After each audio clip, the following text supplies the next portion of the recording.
ආයිබෝවන් cooking pot YouTube channel එකකින් අද මම හදන්න යන්නේ අත්තම්මගේ රසරහස් සමගින් රසට රතු පාටට හදන පොලොස් ඇඹුල. මුලින්ම අපි ඇඹුලට හොඳ පොලොස් ගෙඩියක් හොයා ගන්න ඕන. එළවලු කපන ලෑල්ල උඩට මේ විදිහට ඉවර වුණු හාල් බෑග්යක් දාලා පිහිය ඇල් වතුරෙන් සෝදලා මේ විදිහට අපි පොලොස් ගෙඩිය කපා ගන්නවා. පොලොස් ගෙඩිය කපනකොට එන කිරි මේ විදිහට ටිෂු එකකින් හරි තෙත රෙදි කෑල්ලකින් හරි පිහ ගන්න ඕන.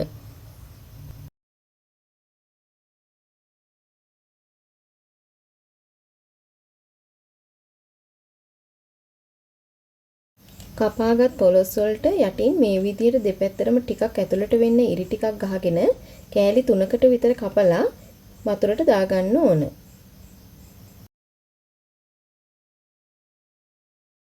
අපි දැන් බලමු මේක හදන්න මොනවද අවශ්‍ය වෙන්නේ කියලා. බිඳගත් පොල් ගෙඩි එකමාරි මිටි කිරි, මේ තියෙන දිය කිරි, මේ තියෙන බිඳගත් පොල් ගෙඩිය වතුර ටික මම මේ බිඳගත් පොල් වලින්ම මේ කෑලි ටිකක් කපාගෙන තියෙනවා. අපිට සුදු ලුණු ටිකක් ඕන වෙනවා, බී ලුණු ඕන වෙනවා. මේ ඉඟුරු ටිකක් මම කපාගෙන තියෙනවා. මේක අත්‍යවශ්‍යම නෑ. කුරුඳු ටිකක් ඕන වෙනවා. එනසල්ලට 5ක් කරන් තියෙනවා. කරාම නැටි 5යි. මේ ගොරක ඕන වෙනවා. මේ වගේ ඇඹුල් ඇතින්ද මම 5ක් කරන් තියෙනවා. නැත්තම් 3ක් තිබ්බනම් ඇති. අය අපිට රම්පේ කොලයක් අවශ්‍ය වෙනවා. කරපිංච ඕනි මේ කුරුඳු කොළ දෙකකුත් මම අරන් තියෙනවා. මේකත් අත්‍යවශ්‍යම නෑ. තව අපිට අවශ්‍ය වෙනවා කහ කුඩු, බෙදපු 3-5 කුඩු. මේක නම් මම ගෙදර හදාගත්ත 3-5 එකක්. මිරිස් කුඩු, ගම්මිරිස් කුඩු, ලුණු.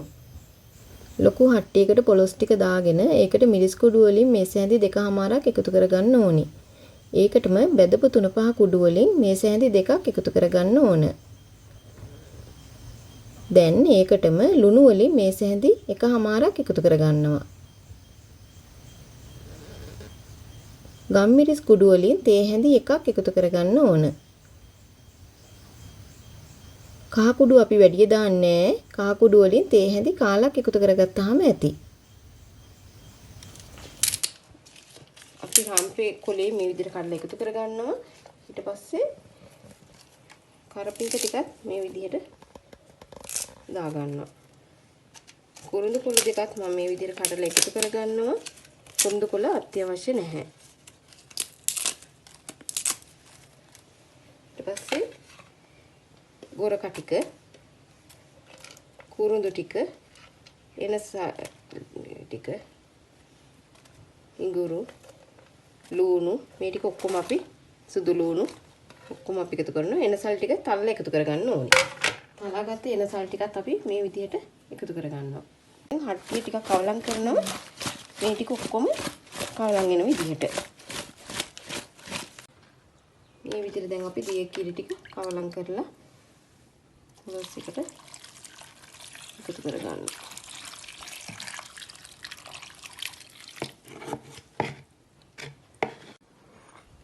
මේ අර පොල් වතුර ටික අපි මේකට එකතු කරගන්නවා. අපි දැන් ගෑස් එක ඔන් කරලා පොලොස් එක ලිපේ තියාගන්න යන්නේ. අපි කිරි පැහැෙනකන් ළඟ ඉන්න ඕනේ. නැත්තම් කිරි ටික උතුරලා යන්න පුළුවන්. කැටි ගහන්න පුළුවන්. කිරි උතුරනකම් අපි මේක ළඟ ඉඳලා සැරින් සැරේ කවලම් කරන්න ඕනේ.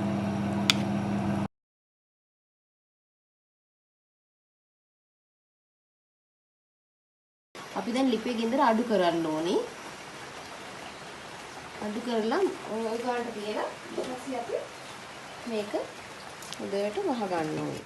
තවත් හරියටම පැය භාගයකට පස්සේ අපි ටිකක් බලලා කවලම් කරලා තාම මේක ඉස්ම ගතිය තියෙනවා. හොදි ගතිය අඩු වෙනකන් අපි තව ටිකක් කවලම් කරලා වහලා තැම්බෙන්න තියෙනවා.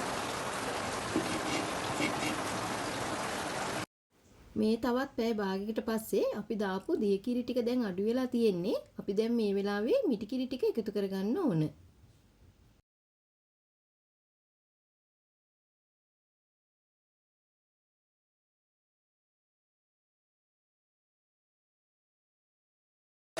දැන් අපි ගින්දර ආයි වැඩි කරගන්න ඕනේ මිටි කිරි ටික පැහැෙන්න. ඒකල මොනවා ටිකක් කවලම් කරලා මේ වෙලාවේ අපිට ලුණු බලලා ලුණු මදි නම් දාගන්න පුළුවන්. කිරි දාලා අපි ටික වෙලාවක් යනකම් මේක කවලම් කර කර ඉන්න ඕනි සැරින් සැරේ. දැන් මේ විනාඩි 5ක් විතර යනකොට කිරි ටික නටාන එනවා. අපි කිරි ටික නැටුවට පස්සේ තව මේ විදිහට ටික වෙලාවක් අපි තියාගන්න ඕනි. මේ දැන් තව විනාඩි 15ක් ගියපුවම මේ බණ්ඩ දැන් තෙල් පෑදීගෙන එන්නේ. අපි තව චුට්ටක් මේක කවලම් කරගෙන කිරි තව අඩු වෙනකන් ලිපේ තියාගන්න ඕනි. මේ දැන් හරියටම පැය දෙකකින් විතර පස්සේ විතර තෙල් පෑදිලා තියෙන්නේ. දැන් අපිට ලිප ඔෆ් කරන්න පුළුවන්. දැන් අපිට කෑල්ලක් අරගෙන බලන්න පුළුවන්. දැන් මේ හොඳට තැම්බිලා තියෙන්නේ. අපි දැන් කෑල්ලක් කඩලා බලමු.